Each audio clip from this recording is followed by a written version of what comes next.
Hello guys, कैसे आप सब। उम्मीद करता हूँ बहुत ही अच्छे होंगे। तो आप सभी का स्वागत है मेरे यूट्यूब चैनल पे। तो इस वीडियो में हम डिस्कस करेंगे अपने हिमाचल प्रदेश बजट 2025-26 की सीरीज को। तो ये पार्ट 2 रहेगा हमारी इस सीरीज का। तो लास्ट पार्ट में हमने बेसिक पॉइंट्स डिस्कस किए थे हिमाचल प्रदेश के बजट को। तो थोड़ा सा अगर मैं लास्ट वीडियो के बारे में बात करें, एक तो हमने यहाँ पे बात करी कि प्रपोज अमाउंट कितना था। तो आप सभी को पता है कि ये सुक्खू गवर्नमेंट का थर्ड बजट है और ये बजट जो है प्रपोज किया गया अमाउंटिंग ₹58,514 रुपीज का बजट जो है यहाँ पे प्रपोज किया गया by the Sukhu government. Second, हमने यहाँ पे बात करी थी रिवेन्यू डेफिसिट ग्रांट की। वहीं पे हमने बात करी थी पोस्ट डिवोल्यूशन कंपनसेशन की। फिर हमने वहां पे बात करी थी रिसोर्स मोबिलाइजेशन की। तो ऐसे ऐसे हमने बहुत सी टर्म्स जो थी वो लास्ट वीडियो में हमने कवर की हैं। अगर किसी ने अभी तक लास्ट वीडियो नहीं देखी है तो वो मेरे चैनल पे जाके देख सकते हैं। हिमाचल के प्लेलिस्ट चैनल में आपको वो वीडियोस मिल जाएंगी, राइट। तो एचपी बजट 2025-26 का फर्स्ट पार्ट था लास्ट वीडियो में। अब सेकंड पार्ट को हम डिस्कस करेंगे। तो लास्ट पार्ट में ही मैंने बात करी थी कि हम इसको कंटिन्यू करेंगे अब FRBM एक्ट से। अब FRBM एक्ट 2003 के बारे में हम बात करेंगे। तो यहाँ पे हम कंटिन्यू करते हैं अपने इस सीरीज को। तो सुखविंदर सिंह सुक्खू जी अपनी बजट स्पीच में बात करते हैं कि आज तक लोगों को पता नहीं है कि गवर्नमेंट का जो रिवेन्यू है, दैट मीन्स कि जो गवर्नमेंट जो लोन्स लेती है उसकी रियलिटी के बारे में किसी को पता नहीं है। ये सुक्खू जी ने अपने बजट स्पीच में बात करी। तो उसके बारे में उन्होंने बात करी। उसमें उन्होंने एक टर्म यूज करी FRBM एक्ट। अब ये आपके पास है क्या, ये FRBM एक्ट? इसकी फुल फॉर्म की बात करें तो फिजिकल रिस्पॉन्सिबिलिटी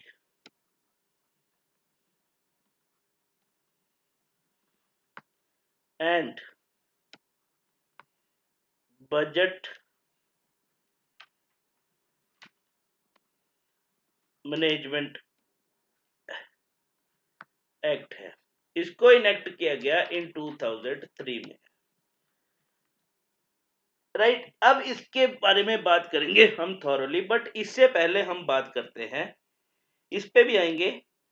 इससे पहले हम बात करेंगे आर्टिकल 293 के बारे में ऑफ इंडियन कॉन्स्टिट्यूशन। जो अनुच्छेद 293 है भारत के संविधान का, जो जनरली किसके बारे में बात करता है, आपके पास borrowing powers of the state, right. कि यहां पे स्टेट मतलब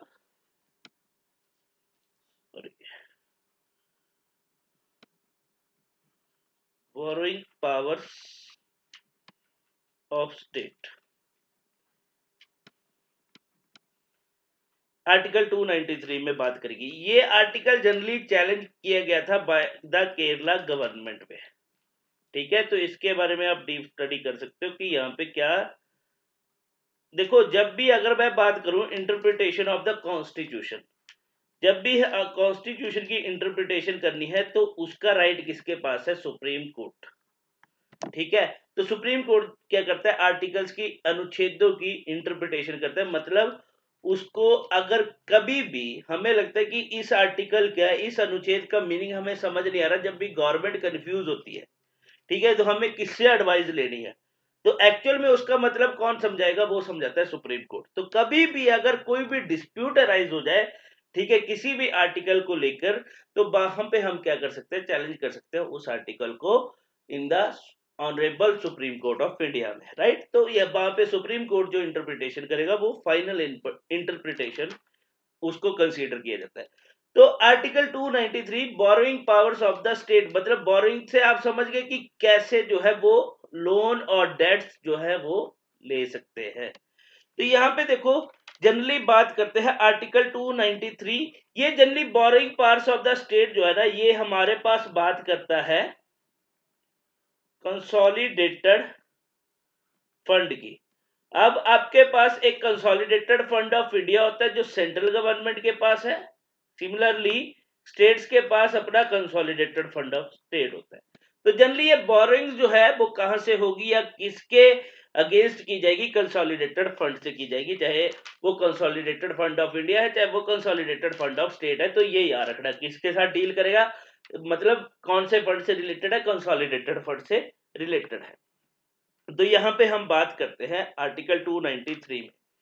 अब आर्टिकल 293 क्लॉज 1 जो है ये बात करता है स्टेट्स की, कि ये स्टेट्स के एक पावर देता है एग्जीक्यूटिव पावर। एग्जीक्यूटिव पावर यहां पे ग्रांट करता है जिसके थ्रू वो क्या कर सकती है, स्टेट मींस गवर्नमेंट की बात कर रहा है कि गवर्नमेंट जो है यहां पे क्या कर सकती है, बोरो कर सकती है। दैट मींस कि स्टेट के पास पावर है टू बोरो। अब बोरो करेगी कहां पे, बट ये बात याद रखना within the territory of India.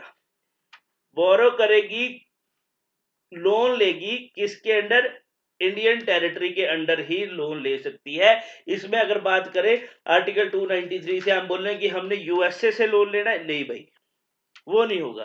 That means 293 clause 1 बोलेगा कि अगर आपको बोरो करना है तो वो आपको इंडिया के अंडर ही बोरो करना पड़ेगा, इंडियन टेरिटरी के अंडर ही बोरो करना पड़ेगा।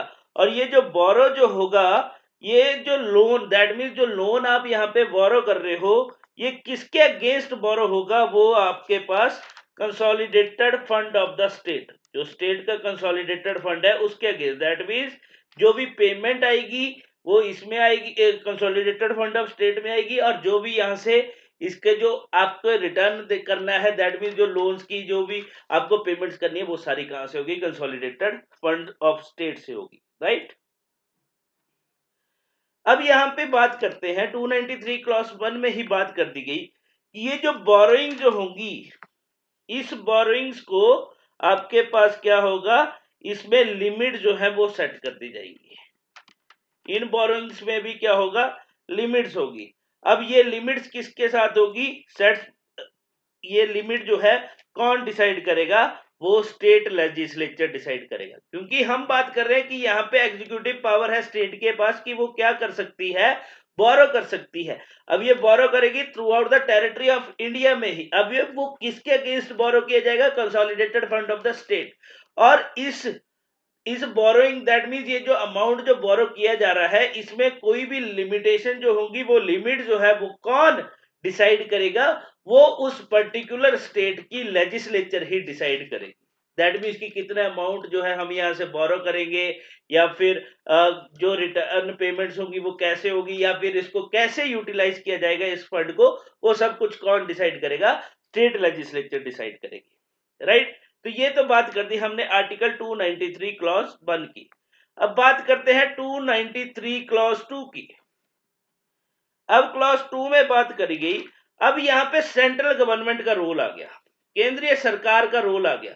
अब बोला कि सेंट्रल गवर्नमेंट क्या करती है, इस आर्टिकल 293 क्लॉज 2 के अंडर सेंट्रल गवर्नमेंट को अलाउ कर दिया गया, क्या अलाउ किया गया कि वो क्या कर सकती है, किसी भी स्टेट को लोन प्रोवाइड कर सकती है। दैट मीन्स कि फंड्स दे सकती है।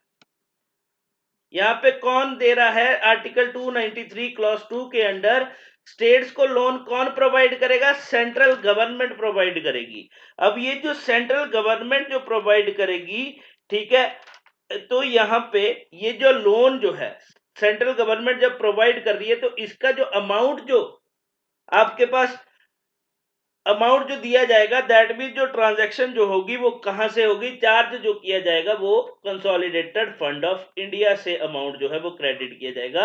और वी कैन से यहां से जो जितनी भी पेमेंट्स होगी वो कंसोलिडेटेड फंड ऑफ इंडिया से की जाएगी, राइट। अब बात करते हैं आर्टिकल 293 क्लॉज 3 की, जिसकी बात सुक्खू जी ने अपने बजट में करी। अनुच्छेद 293 क्लॉज 3। अब ये क्या बोलता है, आर्टिकल 293 क्लॉज 3, इसके थ्रू यहां पे क्या कर दिया गया, स्टेट गवर्नमेंट पे रेस्ट्रिक्शंस लगा दी गई। 293 क्या करता है, इंपोज करता है रेस्ट्रिक्शंस।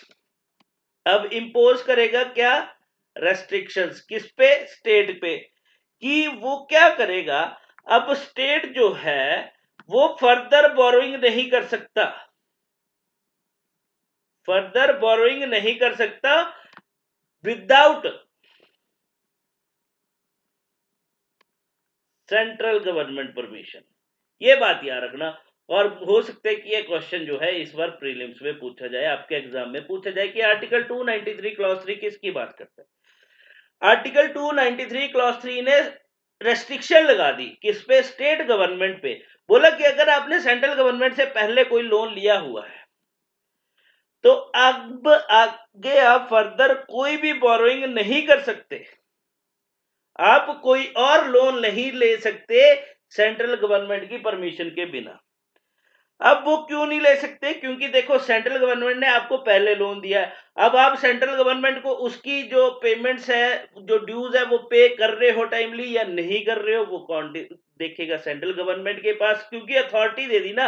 एक तो 293 क्लॉज 2 के अंडर बोल दिया सेंट्रल गवर्नमेंट को कि आप लोन दे दो, जब सरकार को जरूरत है, स्टेट किसी स्टेट को जरूरत है तो ठीक है, आप कंसोलिडेटेड फंड ऑफ इंडिया से उनको जो है वो फंड जो है वो चार्ज कर दो, दैट मींस आप लोन दे दो, ठीक है।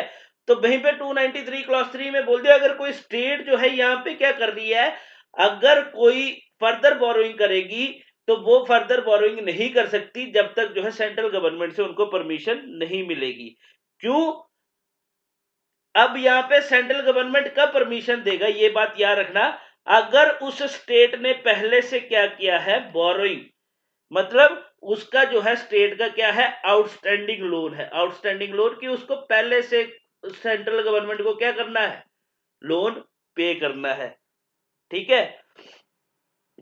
तो इस केस में जो है अगर कोई स्टेट जो है अगर कोई फर्दर बोरोइंग करना चाहती है तो उसको क्या करना पड़ता है, सेंट्रल गवर्नमेंट से परमिशन लेनी पड़ती है। कब, जब उस स्टेट ने पहले से ही लोन लिया हो सेंट्रल गवर्नमेंट से या उसका आउटस्टैंडिंग लोन हो, राइट। हाँ, अब यहाँ पे 293 क्लॉज 4, अब यहाँ पे 293 क्लॉज 4 क्या बोल रहा है कि अगर यहाँ पे 293 क्लॉज 3 के अंदर कोई स्टेट गवर्नमेंट क्या करना चाहती है, फर्दर बोरोइंग करना चाहती है और जिसमें जो है उसको सेंट्रल गवर्नमेंट से परमिशन लेनी पड़ेगी, तो इस केस में अगर कोई भी कंडीशंस, ठीक है, दैट मीन जो क्लॉज 3 जो है उसमें अगर कोई भी कंडीशन जो है वो अगर कंडीशंस लगाना चाहता है या नहीं लगाना चाहता है, कोई कंडीशंस इंपोज करनी हो तो वो कौन करेगा, मतलब इसमें अगर फर्दर कोई कंडीशन इंपोज करनी है, सेंट्रल गवर्नमेंट ने बोल दिया कि ठीक है आप बोरो कर लो बट ये कंडीशन जो है आपको फॉलो करनी पड़ेगी, तो उसकी बात भी कर दी। यहाँ पे अगर मान लो कि कॉन्स्टिट्यूशन में ये बात नहीं होती, ठीक है सेंट्रल गवर्नमेंट परमिशन दे दे कि ठीक है आपका आउटस्टैंडिंग लोन है बट हम आपको परमिशन देते हैं, बट यहाँ पे क्या बोला 293 क्लॉज 4 के अंडर, यहाँ पे बोला कि ठीक है अगर आप उनको परमिशन दे रहे हो, अगर आप वहां पे कंडीशंस इंपोज करना चाहती है सेंट्रल गवर्नमेंट तो उसमें वो कंडीशन आप इंपोज कर सकते हो, एंड उस स्टेट गवर्नमेंट को ऑब्लिज होगा कि उसको जो है कंपल्शन होगा कि उस कंडीशन को फॉलो करना ही पड़ेगा। आई होप ये पॉइंट क्लियर हुआ हो, और ये आर्टिकल 293 ऑफ इंडियन कॉन्स्टिट्यूशन जो है अब एग्जाम पॉइंट ऑफ व्यू से इंपॉर्टेंट हो जाता है, राइट। तो डायरेक्ट क्वेश्चन प्रीलिम्स में यहां से पूछा जा सकता है, तो ये याद रखना article 293 boring parts of the state की बात करता है, स्टेट मतलब गवर्नमेंट की बात कर रहा है, तो यहां से जितना भी जो भी फंड जो चार्ज होगा वो कौन से फंड से होगा, कंसोलिडेटेड फंड ऑफ इंडिया और कंसोलिडेटेड फंड ऑफ स्टेट से चार्ज किया जाएगा। तो आर्टिकल 293 क्लॉज 1 में हमने सीधी सी बात बोल दी कि ये स्टेट के पास, स्टेट गवर्नमेंट के पास पावर है कि वो क्या कर सकती है, लोन ले सकती है through out the territory of India, चाहे पंजाब गवर्नमेंट से ले ले, उत्तराखंड गवर्नमेंट से ले ले, हिमाचल गवर्नमेंट से कोई सरकार ले ले, राइट। वहीं पे 293 क्लॉज 2 में हमने बात करी कि यहाँ पे सेंट्रल गवर्नमेंट जो है वो क्या करेगी, मतलब 293 क्लॉज 2 जो है वो अलाउ करता है सेंट्रल गवर्नमेंट को कि वो क्या कर सकता है, लोन जो है वो प्रोवाइड कर सकता है टू द स्टेट गवर्नमेंट को। वहीं पे 293 क्लॉज 3 में स्टेट गवर्नमेंट पे रेस्ट्रिक्शंस इंपोज कर दी कि अगर उनका कोई आउटस्टैंडिंग लोन है तो वो फर्दर बोरोइंग नहीं कर सकते loan without central government permission के बिना। वहीं पे 293 क्लॉज 4 में बोल दिया कि अगर 293 क्लॉज 3 के अंडर अगर सेंट्रल गवर्नमेंट परमिशन भी दे रही है स्टेट गवर्नमेंट को, तो वहां पे वो कंडीशंस इंपोज कर सकती है। और वो कंडीशंस कौन इंपोज करेगा? वो डिसाइड करेगा सेंट्रल गवर्नमेंट इटसेल्फ, राइट। तो ये बात करी गई हमारी, जो सुक्खू साहब ने बात करी बजट में, 293 क्लॉज 3 का बजट में मेंशन किया गया है। अगर आपने थॉरली डिस्कस किया हो तो उसके बारे में मेंशन किया गया है। तो ये रहा हमारे पास आर्टिकल 293, राइट। अब चलेंगे हम एफआरबीएम एक्ट की तरफ। अब देखो यहाँ पे हमने बात करी ना, हमने बात करी बोरोइंग्स की। अब चलते हैं हम जरा एफआरबीएम एक्ट की तरफ। एफआरबीएम एक्ट जो 2003 में इनेक्ट किया गया। अब इस एक्ट का जो मेन एम है कि हमें क्या करना है, टू एंश्योर करना है क्या, बैलेंस, एक स्टेबिलिटी बनानी है किसके बीच में, between the government revenue and the government expenditure. हमें क्या करना है, एक बैलेंस क्रिएट करना है, बैलेंस एंश्योर करना है किसके बीच में, गवर्नमेंट के रिवेन्यू एंड एक्सपेंडिचर के बीच में। लास्ट टाइम हमने बात करी थी रिवेन्यू डेफिसिट की। रिवेन्यू डेफिसिट कब होता है, लास्ट वीडियो में हमने बात करी थी रिवेन्यू डेफिसिट की, जब आपके पास रिवेन्यू एक्सपेंडिचर जो हो is greater than revenue receipt हो, तो हमारे पास क्या होगा, अल्टीमेटली रिवेन्यू डेफिसिट जो है वो क्रिएट हो जाएगा। दैट मीन्स कि जो आपकी एक्सपेंडिचर जो है is greater than is your income, तो अल्टीमेटली आपके पास क्या होगा, डेफिसिट होगा, डेफिशिएंसी ही होगी, राइट। आपके पास पैसे की कमी हो जाएगी।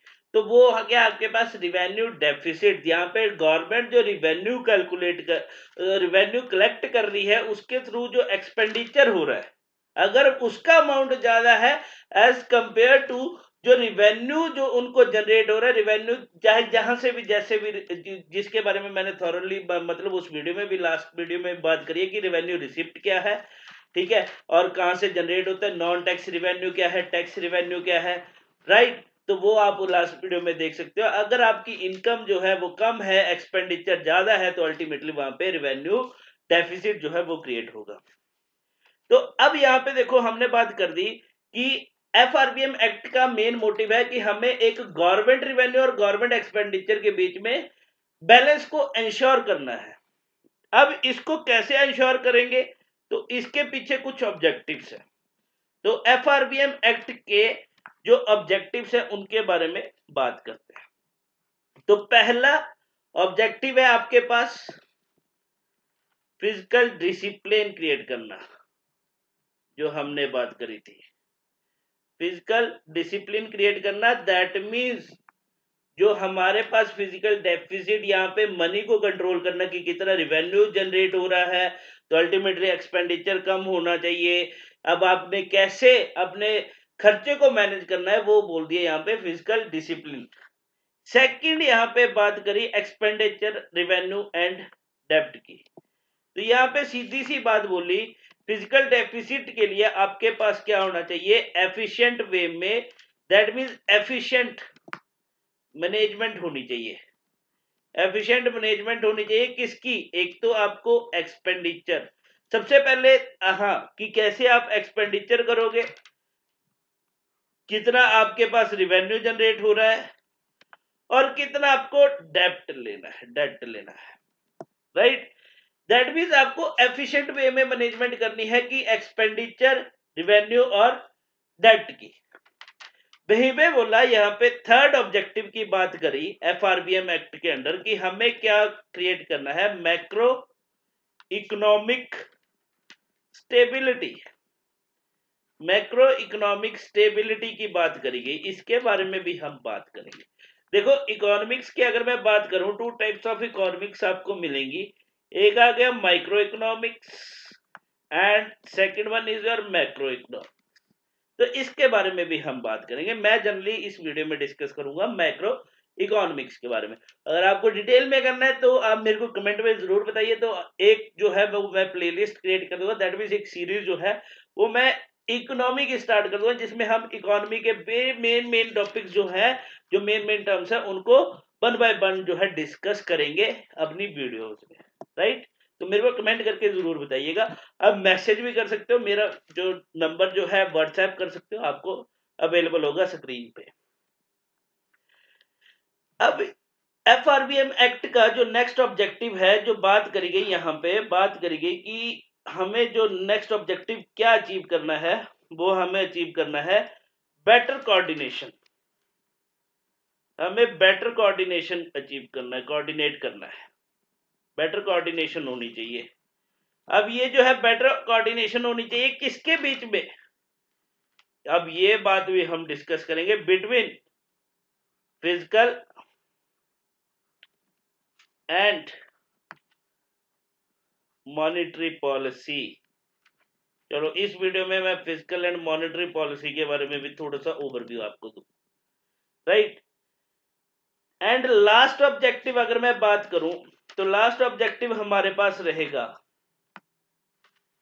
यहां पे बात कर दी कि एफआरबीएम एक्ट के थ्रू हमें क्या क्रिएट करना है, ट्रांसपेरेंसी। स्पेलिंग गलत कर दी मैंने, PERANCY, है ना। ट्रांसपेरेंसी जो है वो हमें क्रिएट करनी है, क्रिएशन ऑफ ट्रांसपेरेंसी कहां पे, in the physical operation of the government, in the physical operation of the government की, दैट मींस कैसे, यहाँ पे अभी बात करेंगे हम फिजिकल एंड मॉनेटरी पॉलिसी की, तो उसके बारे में बात करेंगे कि कैसे जो है यहाँ पे सब कुछ मैनेज करना है। तो ये होना चाहिए physical operation of the government जो है उसमें ट्रांसपेरेंसी होनी चाहिए, राइट। तो जनरली एफआरबीएम एक्ट के थ्रू जो ये हमने 5 ऑब्जेक्टिव्स की बात करी, तो इन 5 ऑब्जेक्टिव्स के थ्रू यहाँ पे क्या हुआ, एक टारगेट जो है एफआरबीएम एक्ट 2003, इसके थ्रू क्या किया गया, एक टारगेट जो है वो सेट कर दिए गए, टारगेट जो है वो सेट कर दिए गए, किसको टारगेट सेट कर दिए गए, for the union government as well as for the state government, ठीक है।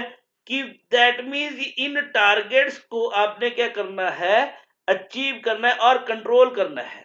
दैट मींस कि जिन टारगेट्स के थ्रू आपको क्या करना है, अपने डेफिसिट को कंट्रोल करना है, कि कैसे आप अपने डेफिशिएंसी को, रेवेन्यू डेफिसिट को जो है वो आप क्या क्या कर सकते हो, कंट्रोल कर सकते हो, ठीक है। तो अब एफआरबीएम एक्ट के अंडर ही इसके सेक्शन 4 क्लॉज 1 में बात करेंगे। एफआरबीएम एक्ट 2003 का सेक्शन 4 क्लॉज 1 क्या बात करता है, इसके थ्रू बोला गया कि सेंट्रल गवर्नमेंट, यहाँ पे सेंट्रल गवर्नमेंट की ड्यूटी है कि वो क्या करे, इंश्योर करे, दैट मींस इंश्योर करे या फिर वो मेजरमेंट ले कि जिसके थ्रू वो क्या कर सके, लिमिट कर सके। अब किसको लिमिट करना है, फिजिकल डेफिसिट को। That mean section 4 clause 1 of FRBM act ने क्या कर दिया, सेंट्रल गवर्नमेंट को पार दे दी कि वो क्या करे, यहाँ पे मेजरमेंट लेगी, डिसीजंस लेगी, जिसके थ्रू वो क्या करेगी, लिमिट करेगी। लिमिट करेगी किसको, फिजिकल डेफिसिट को। अब ये जो फिजिकल डेफिसिट जो होगा किस रेंज तक लिमिट करेगी, अप टू, यहाँ पे मतलब एक टारगेट दे देगी स्टेट को कि आपको जो है अपना फिजिकल डेफिसिट जो है इस परसेंटेज तक जो है अचीव करना है, up to that time period तक। फॉर एग्जांपल 20, 25, 26 तक यहाँ पे गवर्नमेंट ने टारगेट दे दिया कि आपको जो है वो 3% तक जो है अचीव करना है। तो जनरली यही बात करता है कि सेक्शन 4 क्लॉज 1 जो है वो सेंट्रल गवर्नमेंट को पार देता है कि वो मेजरमेंट लेगी, जिसके थ्रू वो लिमिट करेगी कि स्टेट गवर्नमेंट जो है इंश्योर करे अपने फिजिकल डेफिसिट को up to 3% of their state GDP और 3% ऑफ जीडीपी। जीडीपी का 3% तक जो है हमें क्या करना है, डेफिसिट को कंट्रोल करना है, लिमिट करना है। ये बात करेंगे section 4 clause 1 of the FRBM act 2003। I hope आपको क्लियर हुआ होगा ये, राइट। अब यहीं पे बात करते हैं FRBM एक्ट की। अब देखो ये 2003 की मैं बात कर रहा था। अब 2021-22 के बजट में क्या हुआ, in the budget of 2021-22, I hope ये आपको in the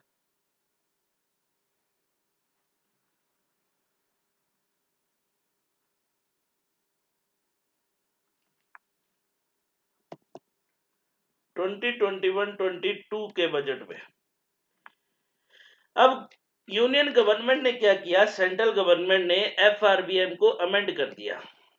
FRBM was amended और वहां पे जो मैं ये बात कर रहा हूं लिमिट 3% की, इसको बोल दिया कि हमें क्या करना है, दैट मीन्स यहाँ पे गवर्नमेंट ने टारगेट सेट कर दिया कि अप टू 2025-26 तक हमें जो है डेफिसिट को कंट्रोल करना है या डेफिसिट को लिमिट करना है अप टू 4.5% तक, ये टारगेट दे दिया।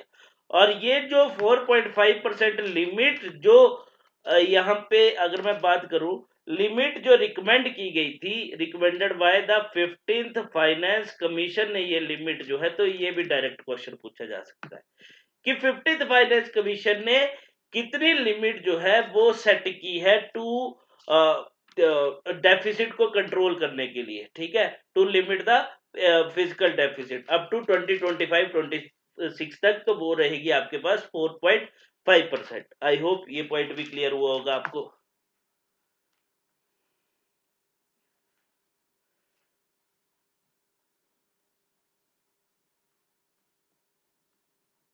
राइट।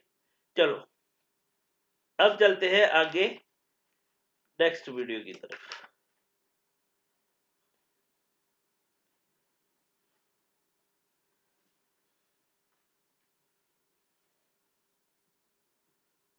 राइट, तो अब इसके बाद नेक्स्ट हम बात करते हैं। हाँ, एक पॉइंट और याद रखना कि ये FRBM एक्ट के लिए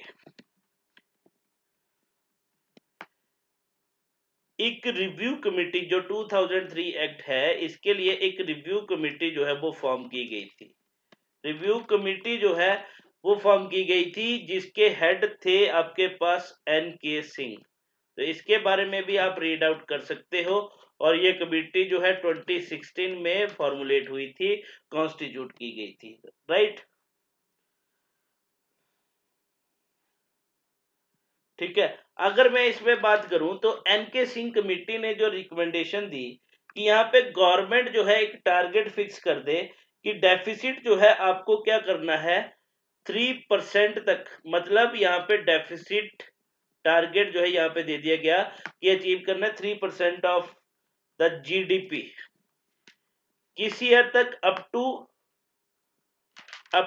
31 मार्च 2020 तक बोला। उसके बाद 31 मार्च 2020 के बाद इस टारगेट को आपको क्या करना है 2.8% कर देना है, 2.8% ऑफ द GDP। और कब तक अचीव करना है ये हमें 2021 हाँ 2020-21 के फाइनेंशियल ईयर में, तो ये टारगेट रख दिया। देन आफ्टर इस टारगेट को रिड्यूस करके 2.5% कर दिया जाएगा बाय, जो हमें अचीव करना है बाय 2023 तक, राइट। तो ये बात करी गई जो NK सिंह कमेटी जो कॉन्स्टिट्यूट की गई थी रिव्यू कमेटी इन 2016 में, इन्होंने रिकमेंडेशंस दी थी इसके अंडर, राइट। तो अब हम बात करते हैं जरा, अब हमने बात करी थी कि हम इसको जो है डिस्कस करेंगे, हम डिस्कस करेंगे किसको, अब ऑब्जेक्टिव्स को डिस्कस करते हैं जिसमें physical discipline, effective management of expenditure. Generally मैं बात करने जा रहा हूं मैक्रो इकोनॉमिक स्टेबिलिटी की, राइट। अब बात करते हैं मैक्रो इकोनॉमिक स्टेबिलिटी।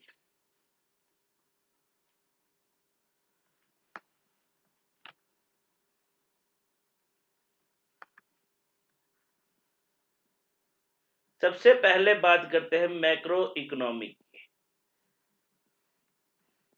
देखो दो टर्म्स आती है, मैक्रो, एक आएगी माइक्रो। माइक्रो यू नो कि हम बात कर रहे हैं यहाँ पे स्मॉल लेवल पे, और यहाँ पे हम बात कर रहे हैं बिग लेवल पे, मैक्रो, राइट। तो अब बात करते हैं मैक्रो इकोनॉमिक्स की। देखो मेरे भाई यहाँ पे मैक्रो इकोनॉमिक्स क्या बोलता है, जनरली ये बात कर रहा है होल लेवल पे, बिग लेवल पे। तो अल्टीमेटली मैक्रो इकोनॉमिक आ गया कि हम यहाँ पे क्या करेंगे, स्टडी करेंगे होल इकोनॉमी की, पूरी इकोनॉमी की स्टडी की जाएगी भाई, पूरी अर्थशास्त्र की स्टडी की जाएगी होल इकोनॉमी में।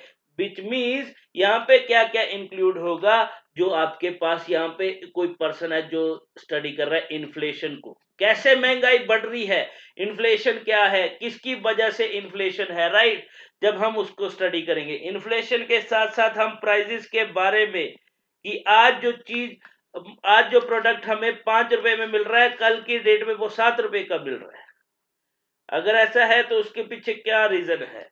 प्राइजेस के साथ साथ हम यहाँ पे बात कर रहे हैं कि अगर इन्फ्लेशन है, प्राइजेस है, तो उसके साथ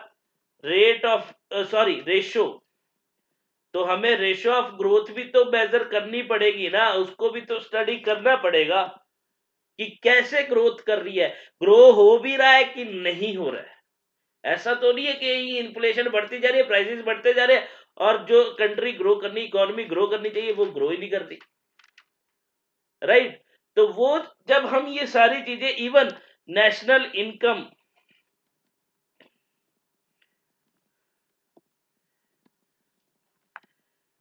even GDP, gross domestic product, unemployment rate क्या है, कि कैसे अनएम्प्लॉयमेंट कम हो रही है या बढ़ रही है, क्या रीजन है। जब हम इसको पूरी स्टडी करेंगे, होल इकोनॉमी को स्टडी करेंगे, तो उसको हम बोल देंगे मैक्रो इकोनॉमिक।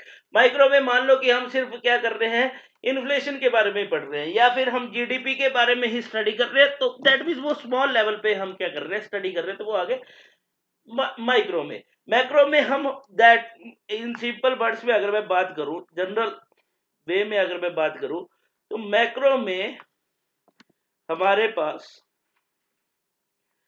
हम क्या करते हैं, मैक्रो इकोनॉमी के थ्रू जनरली डिटरमिन किया जाता है।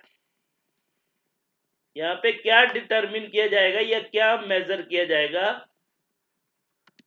यहाँ पे मेजर किया जा रहा है कि हाउ, कितने वेल जो है इकोनॉमी जो है, wealth of the economy, in simple words में मैं बात करूं, वेल्थ ऑफ इकोनॉमी, और इकोनॉमी कैसे वर्क कर रही है, बेटर है, गुड है, या फिर वर्स्ट है। मैक्रो के थ्रू हम क्या करेंगे, यही चीजें जो है हम मेजर करेंगे, राइट।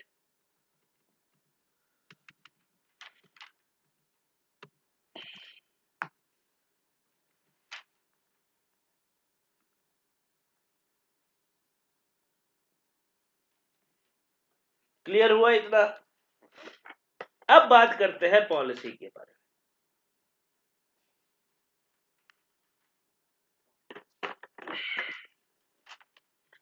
जो हमने बात करी यहाँ पे, हम बात कर रहे थे मैक्रो इकोनॉमी स्टेबिलिटी की। अच्छा, हमने अभी बात करी मैक्रो इकोनॉमिक की, अब बात करते हैं मैक्रो इकोनॉमिक स्टेबिलिटी है क्या।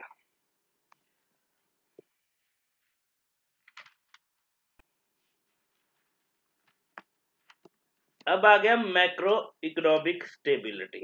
पहले हमने बात करी कि मैक्रो इकोनॉमिक है क्या, अब बात कर रहे हैं मैक्रो इकोनॉमिक स्टेबिलिटी की। दैट मीन्स यहाँ पे हम क्या कर रहे हैं, स्टेबिलिटी क्रिएट कर रहे हैं। स्टेबिलिटी बोल सकते हैं, या फिर यहाँ पे क्या किया जा रहा है, एक बैलेंस क्रिएट किया जा रहा है।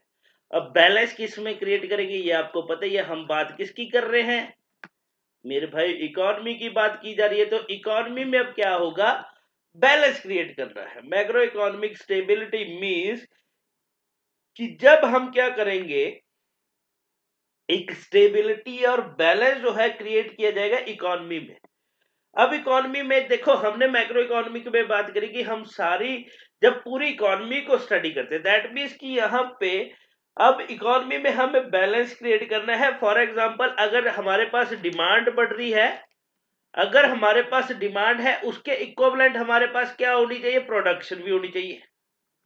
तब हमारे पास क्या होगी, मैक्रो इकोनॉमिक स्टेबिलिटी होगी, बैलेंस होगा, राइट। वहीं पे हम बात करें बैलेंस ऑफ पेमेंट्स होनी चाहिए, बीओपीस के बारे में। अब कईयों के लिए मतलब किसी ने इसके बारे में सुना भी होगा। बैलेंस ऑफ पेमेंट जो है बहुत ही इंपॉर्टेंट टॉपिक है in terms of economy. Economy के लिए बैलेंस ऑफ पेमेंट जो है बहुत ही इंपॉर्टेंट है। इसके लिए मैं एक अलग से पूरा एक लेक्चर जो है आपके लिए जो है लेके आऊंगा। बैलेंस ऑफ पेमेंट पे बहुत ही इंपॉर्टेंट चैप्टर है। और सारी इकोनॉमी, जिसको बैलेंस ऑफ पेमेंट समझ में आ गया, मान लो आपको कि मैं बोलता हूं कि आपको इकोनॉमी बिल्कुल समझ आ, मतलब जो भी आपकी टर्म्स है, जो आपका शेयर मार्केट है, व्हाटसोएवर, वो सब कुछ आपको क्लियर हो जाएगा। बैलेंस ऑफ पेमेंट जो बहुत जरूरी है इन टर्म्स ऑफ इकोनॉमी के लिए, राइट। यहाँ पे बैलेंस ऑफ पेमेंट होनी चाहिए अलॉन्ग विद आपके पास रिवेन्यू। जितना आपके पास रिवेन्यू एंड स्पेंडिंग, और वीकेंड से एक्सपेंडिचर में आपके पास क्या होना चाहिए, स्टेबिलिटी होनी चाहिए। तो अगर आप इन्वेस्टमेंट कर रहे हो तो इन्वेस्टमेंट भी तभी करोगे जब आपके पास इन्वेस्टमेंट के इक्विवेलेंट सेविंग्स आपके पास होनी चाहिए। तो ये मतलब आ गया कि मतलब मैक्रो इकोनॉमिक स्टेबिलिटी क्या है, इट मींस कि we have to create a balance in the economy, कि जिसके थ्रू क्या कर सकेंगे हम, अगर जब हम बैलेंस जो है इकोनॉमी में क्रिएट कर सकेंगे तो अल्टीमेटली एक इक्विलिब्रियम चेंजेस जो है वो इकोनॉमी में आएंगे। अगर इक्विलिब्रियम चेंजेस इकोनॉमी में आएंगे तो अल्टीमेटली इकोनॉमी खुद जो है एक इक्विलिब्रियम स्टेट पे कंटिन्यू अपने आप ही ऑटोमेटिकली जो है इक्विलिब्रियम स्टेट जो है वो अटेन कर लेगी। मतलब अगर डिमांड है उसके साथ प्रोडक्शन भी उतनी होगी तो अल्टीमेटली इतना इंपैक्ट नहीं पड़ेगा इकोनॉमी पे, तो इक्विलिब्रियम स्टेट रहेगी।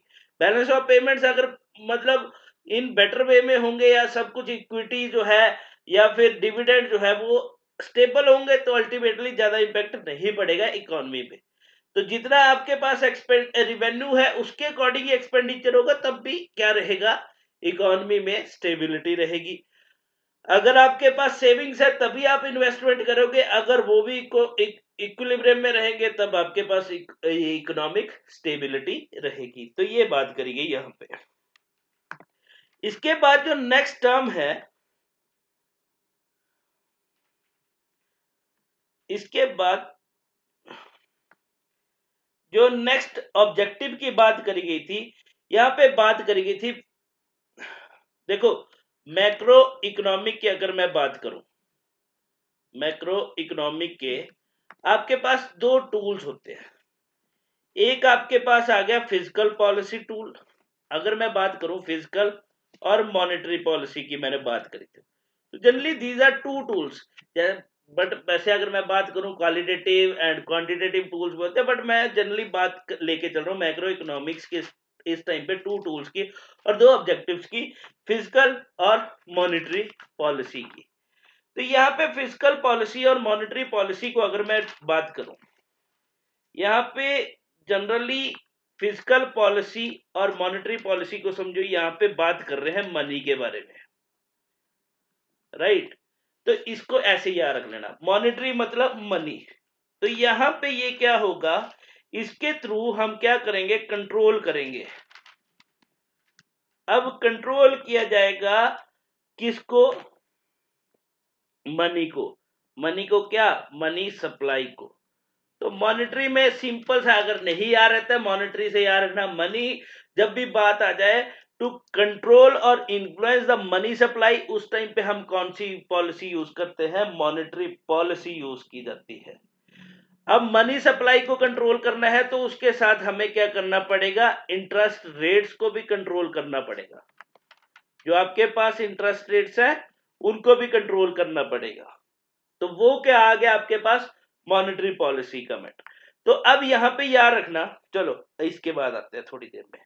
अब बात करते हैं फिजिकल पॉलिसी की। मॉनेटरी से आप समझ गए कि हम बात कर रहे हैं किसकी? हम बात कर रहे हैं मनी सप्लाई की, जिसमें हमने मनी सप्लाई अलोंग विद उसके साथ इंटरेस्ट रेट को कंट्रोल करना। अब बात करते हैं फिजिकल पॉलिसी की। अब इसके साथ हमने दैट मीन्स फिजिकल, यहाँ पे सब कुछ मैनेज करना है हमने। तो यहाँ पे हमें सब कुछ मैनेज करना है, दैट मीन्स हमें कंट्रोल करना है एक्सपेंडिचर को। ये पब्लिक एक्सपेंडिचर की भी बात हो रही है, चाहे प्राइवेट, मतलब पब्लिक एक्सपेंडिचर की ही बात हो रही है, राइट। अलोंग विद हमें यहाँ पे बात कर रहे हैं टैक्सेशन की, दैट मीन्स की टैक्स रेट्स की बात कर रहे हैं। यहाँ पे मैंने बात करी इंटरेस्ट रेट्स की मॉनेटरी पॉलिसी में। अगर टैक्स रेट्स की बात आ गई तो वो कहां पे आएगी? फिजिकल पॉलिसी का मैटर है। यहाँ पे हम बात अगर पब्लिक एक्सपेंडिचर की बात कर दी तो यहाँ पे हम बोरोइंग की बात भी कर रहे हैं कि कितना हमें बोरो करना है, राइट। तो जब इन मैटर्स की बात होगी, इन की टर्म्स की बात होगी, जब भी हम बात करेंगे किसी पॉलिसी में expenditure, borrowing, like taxation, tax rates, तो वो किसका पार्ट रहेगा आपके पास? फिजिकल पॉलिसी का पार्ट रहेगा। अब जनरली यहां पे बात करें तो इनको जो कंट्रोलिंग अथॉरिटीज जो है, दैट मींस फिजिकल पॉलिसी जो है उसको कौन कंट्रोल करेगा, कौन मैनेज करेगा? फिजिकल पॉलिसी की जो मैनेजमेंट अथॉरिटी है इसको कौन मैनेज करेगा? Managed by government. वहीं पे मॉनेटरी पॉलिसी, इसमें हम बात कर रहे हैं सप्लाई ऑफ मनी की प्लस इंटरेस्ट रेट की, तो ये तो आप खुद ही समझ गए। इसको जो मैनेज करेगा, मैनेज बाय सेंट्रल बैंक। अब इंडिया का सेंट्रल बैंक की अगर मैं बात करूं तो कौन है? Reserve bank of India. तो यहां पे कंट्रोलिंग अथॉरिटी कौन आ गया? In case of monetary policy आपके पास आ गया सेंट्रल बैंक। और फिजिकल पॉलिसी के अंडर हमने सब कुछ मैनेज करना है, expenditure, borrowing, taxation, etcetera etcetera. तो वो कौन, वो किसकी रिस्पॉन्सिबिलिटी है? वो गवर्नमेंट की रिस्पॉन्सिबिलिटी है। तो ये आपके पास fiscal and monetary policy, right. तो अब देखो, ये अगर आपको एफआरबीएम क्लियर हुआ तो यहां पे देखो सुक्खू भाई साहब ने क्या बात करी कि जैसे हम यहाँ पे बात कर रहे थे कि 293 क्लॉज 3 जो है वो क्या बोल रहा है कि स्टेट को रेस्ट्रिक्शंस इंपोज कर देता है। 293 क्लॉज 3 के अंडर स्टेट पे रेस्ट्रिक्शन लग जाती है कि वो विदाउट सेंट्रल गवर्नमेंट के परमिशन के बिना कोई फर्दर बोरोइंग नहीं कर सकता अगर उनका लोन जो है आउटस्टैंडिंग लोन है, राइट। तो अब सुक्खू भाई साहब जी ने अपने बजट में यही बात करी कि बोला एफआरबीएम एक्ट के अंडर अब स्टेट गवर्नमेंट को, दैट मींस हिमाचल गवर्नमेंट को,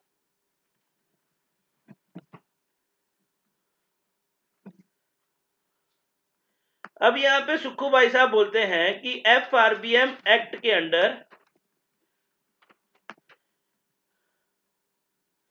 फॉर द ईयर 2024-25 के लिए जो आपके पास फिजिकल डेफिसिट का जो टारगेट सेट किया गया था वो है 3.5%।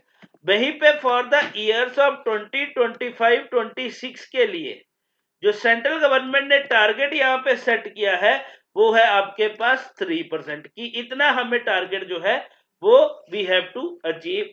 तो यहीं पे बोला सुक्खू भाई साहब बात करते हैं कि जब 2024 में, अब 2024-25 में अब सेंट्रल गवर्नमेंट ने क्या किया, अंडर आर्टिकल 293 क्लॉज 3 के अंडर अब सेंट्रल गवर्नमेंट ने यहां पे क्या कर दिया, स्टेट गवर्नमेंट पे, दैट मींस एचपी गवर्नमेंट पे क्या लगा दी, रेस्ट्रिक्शंस लगा दी।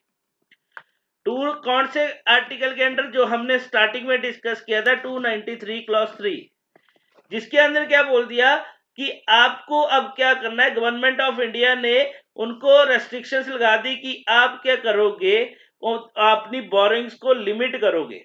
अब जो बोरिंग जो लिमिट की जाएगी वो 3% ऑफ द स्टेट जीडीपी, अपनी जीडीपी का 3% जो है आपने अपनी बोरिंग को लिमिट करना है।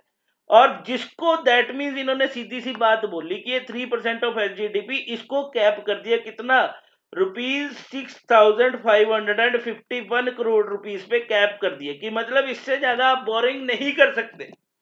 कब के लिए, 2024-25 के लिए, जिसकी वजह से बोला कि क्या हो रहा था, हिमाचल में इकोनॉमिक इंस्टेबिलिटी क्रिएट हो रही थी।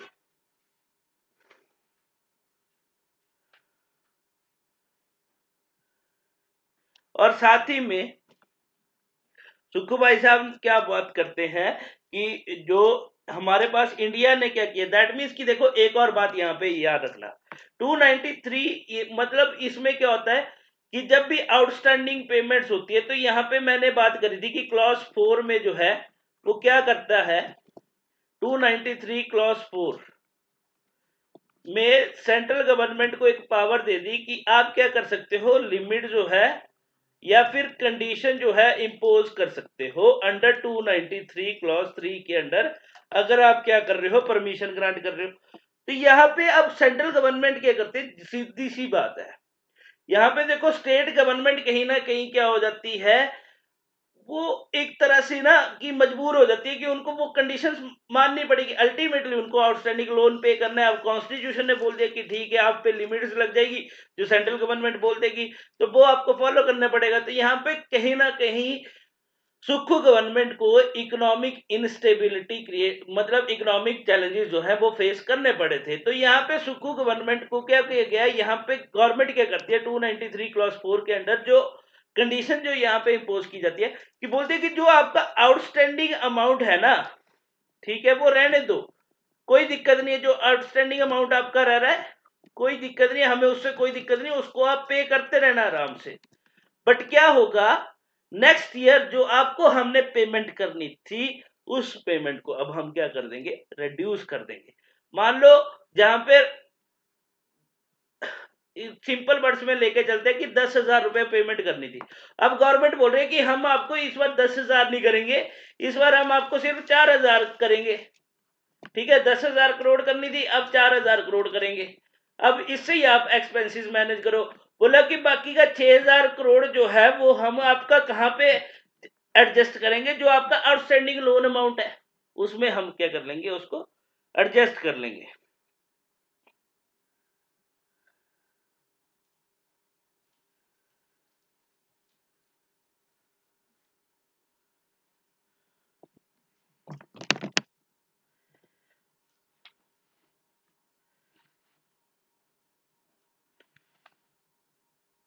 ठीक है, तो अब यहीं पे सुक्खू भाई साहब ने बात करी कि बोला जब हमारी सरकार पावर में आई, जब हमारी सरकार पावर में आई तो उस टाइम पे जो हमारी प्रीवियस गवर्नमेंट थी उन्होंने इतना लोन ले लिया, इतना लोन ले लिया कि हमारा जो 70%, ठीक है, जो 70% जो लोन हमारी सरकार ने लिया, कि हमारी गवर्नमेंट ने लिया, वो तो जनरली जो करंट गवर्नमेंट ने जो उसको जो यूटिलाइज किया गया है, वो जो आउटस्टैंडिंग लोन है, ठीक है, और जो ओल्ड लोन्स है, ओल्ड लोन की जो ईएमआई है और वी कैन से प्रिंसिपल और इंटरेस्ट जो है उसको ही रीपे करने के लिए जो है वो 70% लोन जो है वो यूटिलाइज हो चुका है। ये सुक्खू भाई साहब बोल रहे हैं, राइट। तो ये बात भी याद रखना। तो आज की वीडियो के लिए बस इतना ही। तो अब नेक्स्ट वीडियो में हम मिलेंगे अपने नेक्स्ट टॉपिक के साथ, जिसमें अब हम 1 बाय 1 जो है वो बात करेंगे बजट की, किसमें क्या बात करेंगे, किसमें क्या बात करेंगे। ये तो था हमारे बजट का ओवरव्यू, जिसमें हमने मेन टर्म जो है वो याद करी, मतलब मेन टर्म जो है वो डिस्कस करी। जिसमें अब देखो यहाँ पे मैं सीधी सी बात बोल देता हूँ कि इनसे जो है आपके क्वेश्चन आने के चांसेस रहते हैं। फॉर एग्जाम्पल FRBM एक्ट के बारे में क्वेश्चन पूछ सकता है, आर्टिकल 293 के बारे में आपसे क्वेश्चन पूछा जा सकता है। आपको मैक्रो इकोनॉमिक्स माइक्रो इकोनॉमिक्स के बीच में पता होना चाहिए कि क्या होता है। वहीं पे बैलेंस ऑफ पेमेंट्स क्या है, GDP, these are the basic terms, ठीक है। इन्फ्लेशन क्या होता है, आपके पास पर कैपिटा इनकम क्या है, राइट। तो ये कुछ टर्म्स है जो हमें पता होनी चाहिए कि है क्या एक्चुअल में। रेपो रेट क्या है, रिवर्स रेपो क्या है, राइट। ये कुछ टर्म्स जो होती हैं जो हमें पता होना चाहिए। जैसे हमने बात करी आज की वीडियो में फिजिकल एंड मॉनेटरी पॉलिसी की, तो ये चीजें जो है ये इंपॉर्टेंट हो जाती है from the exam point of view. ये समटाइम डायरेक्ट क्वेश्चन पूछते हैं। तो इस बार एफआरबीएम एक्ट की बात करेगी ये बजट में, तो इंपॉर्टेंट हो जाता है। मैं ये नहीं बोल रहा कि इससे क्वेश्चन आएगा ही आएगा, बट है पॉसिबिलिटी है, जब बजट में बात करी गई है तो हो सकता है कि एग्जामिनर इसके बारे में पूछे। आर्टिकल 293 के बारे में भी एग्जामिनर पूछ सकता है, राइट। तो ये आप देख सकते हो। अब मिलते हैं आपसे जल्द ही नेक्स्ट वीडियो में, यानी कि मतलब कल। अगर कल थोड़ा सा बिजी रहूंगा तो मे बी कल आपको मेरा लेक्चर ना देखने को मिले, बट हो सकता है नहीं तो कल भी मिल सकता है। बट डिपेंड करता है कि वो उस टाइम पे मैं अवेलेबल हूँ कि नहीं हूँ, राइट। तो बट जरूर मिलेंगे आपको नेक्स्ट पार्ट के साथ। ये पूरी सीरीज जो है मैं कंप्लीट करूंगा इसी वीक में मतलब कि हाँ, मार्च से पहले पहले इस पूरी सीरीज को हम खत्म करेंगे। So thank you so much.